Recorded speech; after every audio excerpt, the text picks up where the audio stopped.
Hello and welcome to the Machinists News Network. I'm Deirdre Kanievsky. Trade has been and always will be a top priority for the IAM. That's why the Machinists are making sure all the bits of trade are good for workers. Bilateral investment treaties, or BITs, are tools that the government uses when it comes to protecting trade investments.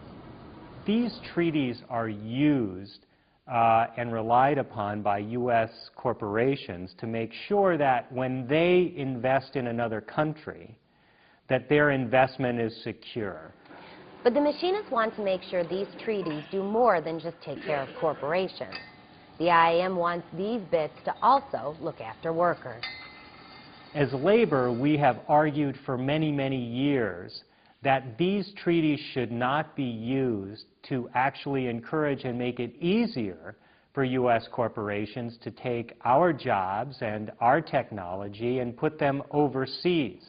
Recently on Capitol Hill, Owen Hernstadt, director of the IAM's Trade and Globalization Department, teamed up with allies in labor, environmental groups, human rights organizations, and academics to make sure when the words trade and investment are mentioned in Washington, there are standards in place for workers. No matter what free trade agreement that exists, no matter what bilateral investment treaty that exists, we have argued and will continue to argue that the interests of U.S. workers go first, and of course, the interests of workers throughout the world are a primary concern as well. And make sure fair trade isn't a foreign concept to workers here in North America.